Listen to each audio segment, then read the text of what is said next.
everyone, and welcome. We've got gowns by Mascia. Mascia's just there as well. So Bridal Fusion by Mascia.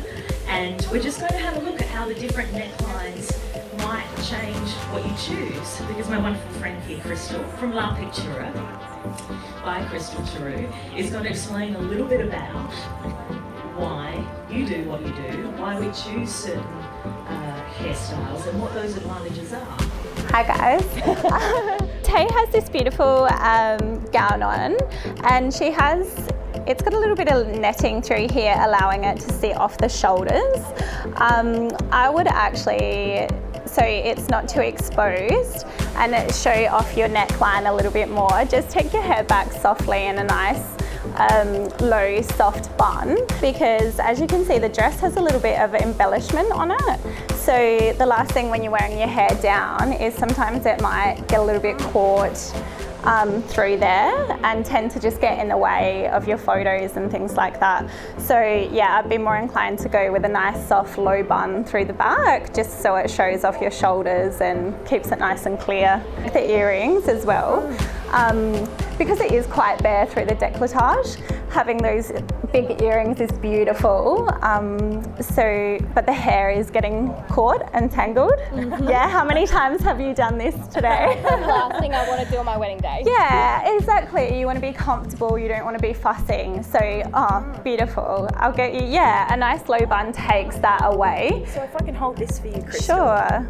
So Crystal, perhaps you could show just a little bit of how you would style Tay's hair for this particular gown. So it's the illusion neckline, and it's got quite a bit of like intricate beading there around the very, very top there, and a little bit of scalloping as well, which is, I would imagine, Mascia, correct me, a really big feature of the gown. So you want to highlight that rather than hide it, for sure.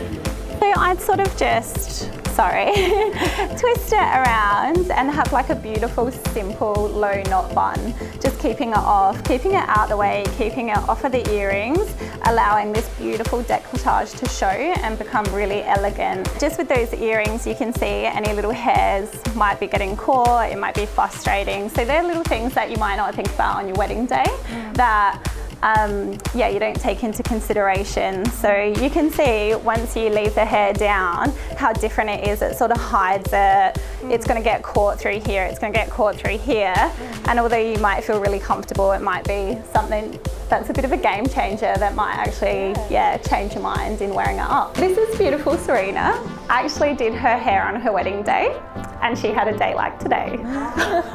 It was a beautiful beach wedding, and Serena has that hair that has the tendency, she has a bit of a curl to it, so back to that humidity as soon as, it'll be looking for moisture and looking to frizz. We blow dried it, we prepped some anti-humidity products through today. We also prepped it really, really well, so this hairstyle would genuinely last you all day and all night, but on a day like today, it's just, it's not going to be practical, because you can see it started to fall already. Having that beautiful soft wave through can help. What I also recommend as well, if you are so keen on wearing your hair down and it's just a comfort thing to you, or whatever it might be, having some hair extensions through is actually a really, really good idea, because the hair extensions will hold curl a lot better than your natural hair, because you're not contending with the curl in her natural hair. So that will hold for days and days, and although your hair may have got wet and your fringe may have got a little bit, we had this up in a beautiful Hollywood wave, it may have gotten a little bit wet, but your hair extensions held themselves, didn't they, really quite well, so that curl was still there. Because we love these beautiful hair clips through the side that I've seen trending everywhere, and we thought we'd just tie it all together, having a low back through the V and the V-neck through the front. Yeah, that's stunning. So it's quite a low back, so some brides will want to take the hair up and accentuate the back. Other brides might have a tattoo or have scarring or have something that they may want to even just cover up a little bit.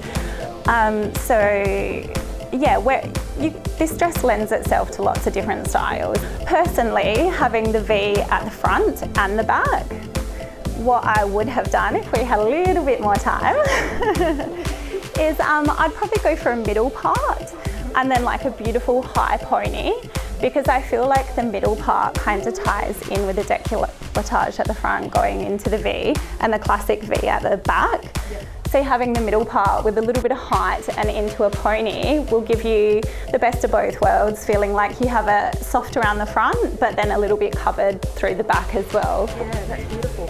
And If Serena was on the beach in the rain this afternoon, I'm sorry, then that symmetrical centre part high pony situation would be much kinder. Much kinder. So the difference is you've got your hair down, it's not having anything to anchor with. So if you have your hair up, you've got a hair tie for a start that's holding it.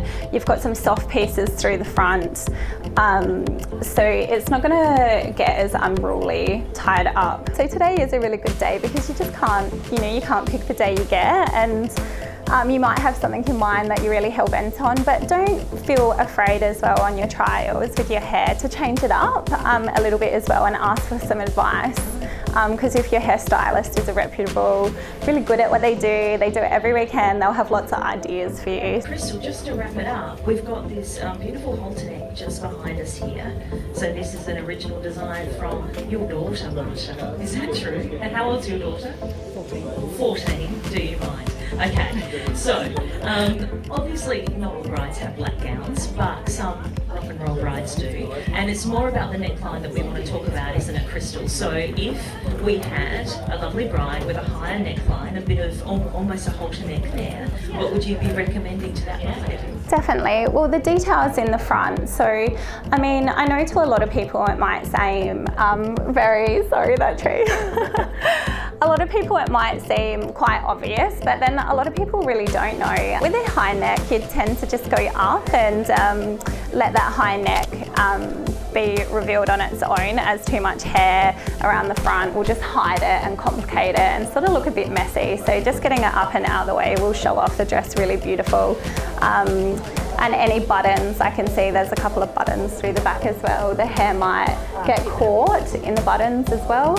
I think the pin-up style would look amazing with this dress. I've done a few pin-up styles as well. Yeah, it's kind of like a really big curl that comes across. You can do like two going the same way, some waves, like it's really, really beautiful.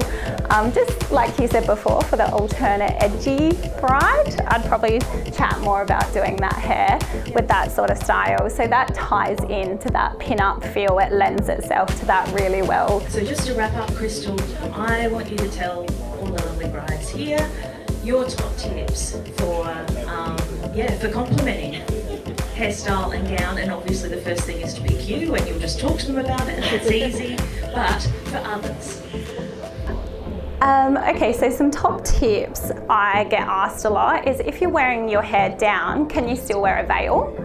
How does it anchor in? How does it not slip out? So I have a real sneaky trick. Serena, if you could come here. I'm super short as well. So what I do, Camille, is I section it up through here. Then I undo this crown. There's a bit of teasing there from today. Then what I do is I take a small fine scalp braid and I braid it across this way. And then I let the hair back down over, and then I've got an anchor to anchor my veil into. So what happened to me on my wedding day is I got hugged and I wore my hair down. And of course people come in for a big bear hug and pulled my veil out.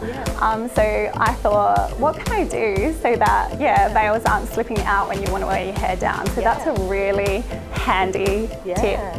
And one last one? When you're coming to your trials, having a little bit of a guide of where you're going with things is sort of nice. If you get a bit stuck, I feel like brides tend to get their dress and work everything around there. So that's a bit of advice. If you have your dress, you can tie everything else in, based on your dress, your location, your venue. And don't be scared to put a mood board together, and don't sort of get sidetracked with Pinterest and Instagram and new things that you see. Stick to what you really like and go with that. Thanks very much, everyone.